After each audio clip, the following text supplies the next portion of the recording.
ఈ ఆర్గ్యుమెంట్స్లో ప్రధానంగా వచ్చింది ఇది 17A అనేది వ్యక్తికా నేరానికా అని. అంటే నాకున్న చిన్న పరిజ్ఞానంతో మాట్లాడుతున్నా నేను. 17A సవరించింది ఎందుకు? మాజీ ప్రజాప్రతినిధుల పైన కొత్తగా వచ్చిన ప్రభుత్వాలు లేదా వీళ్ళు ఏదో వెంజెన్స్తో వ్యవహరిస్తాయి కాబట్టి వాళ్ళకి ఒక ప్రొటెక్షన్, గవర్నర్ పర్మిషన్ తీసుకోవాలని. మాజీ ప్రజాప్రతినిధులు అంటే వ్యక్తులే కదా, నేరం కాదు కదా. ఏదో ఒక నేరం మోపి చేస్తారనే వాళ్ళకి ఆ 17A ప్రొటెక్షన్ ఇచ్చారు. అలాంటప్పుడు మళ్ళీ వ్యక్తికా నేరానికా అనేది అసలు దట్ క్వశ్చన్ డజంట్ అరైజ్ కదా. అంటే నాకు అనిపిస్తుంది ఎందుకు ఈ రకమైన ఆర్గ్యుమెంట్స్ జరుగుతున్నాయి మొదటి నుంచి కూడా.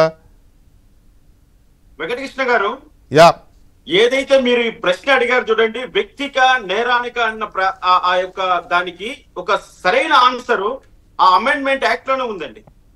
ఏంటంటే ఆ అమెండ్మెంట్ చేసినప్పుడు పాత ప్రివెన్షన్ ఆఫ్ కరప్షన్ యాక్ట్ లో పబ్లిక్ సర్వెంట్స్ అన్న పదం వరకే ఆగేశారు అక్కడ. అవును. కానీ ఈ కొత్తగా చేసినటువంటి అమెండ్మెంట్ యాక్ట్ లో థర్డ్ పార్టీ ఇన్వాల్వ్మెంట్ వచ్చింది. థర్డ్ పార్టీ అంటే ఎవరు? Non public servants.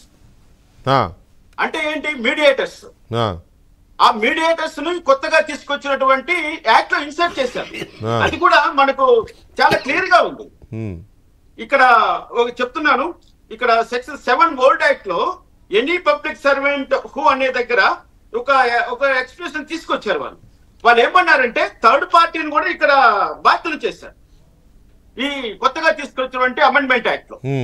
అంటే ఇప్పుడు ఏంటి, 17A అన్నది ఏ విధంగా వర్తిస్తుంది అని మనము చూసినప్పుడు 17A అన్నది వ్యక్తికి వర్తిస్తుంది కానీ నేరానికి కాదన్నది ఇక్కడ స్పష్టంగా మనము చూడొచ్చు. అంతే కదా. ఎందుకంటే ఎప్పుడైనా క్రిమినల్ లా చదివేటప్పుడు పైన ఉన్నటువంటి ప్రావిజన్ దాని తర్వాత వచ్చేటువంటి ప్రావిజన్ కలిపి చదవాలని మాకు ట్రైనింగ్ లో చెప్తారు.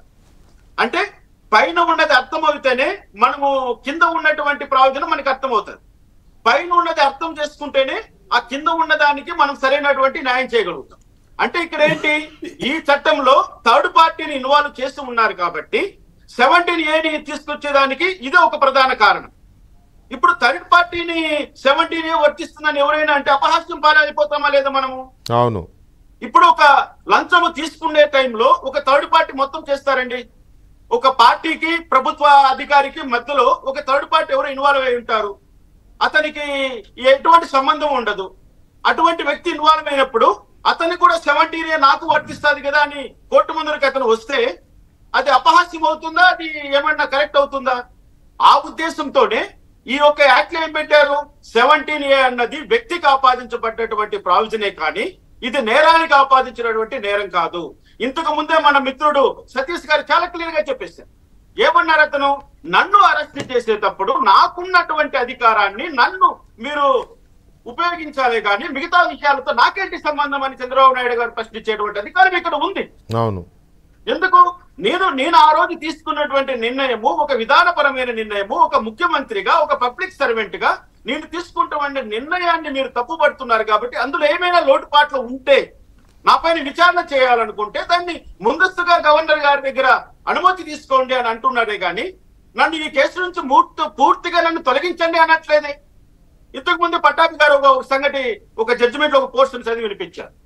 అవసరం ఉంటే మీరు గవర్నర్ గారి దగ్గరికి వెళ్ళి పర్మిషన్ తీసుకోవచ్చు అని. అది కూడా నేను ఒప్పుకోనండి.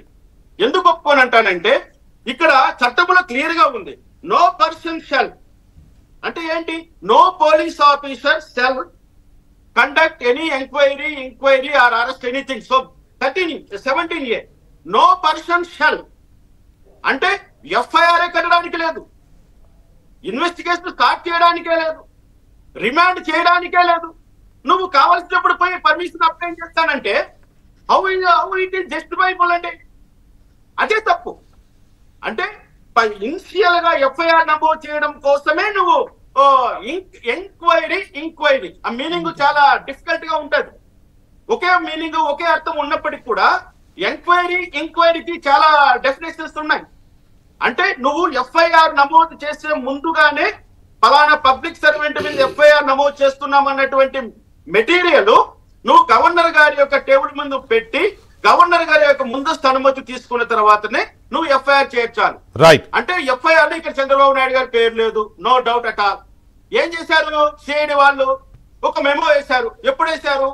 7 సెప్టెంబర్ నెల 7th డేట్ కోర్టులో పడేశారు. మెమో అప్లై చేసి మేము చంద్రబాబు నాయుడు గారిని ముద్దాయిగా చేస్తున్నాము అని చెప్పారు. Right sir, right right. అంటే అది ఇక్కడ చట్ట విరుద్ధం కదా?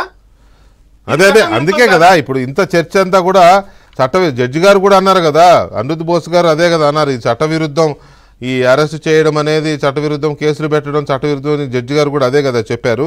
రైట్, ఒక్క నిమిషం రామకృష్ణ గారు. ఉమేష్ చంద్ర గారు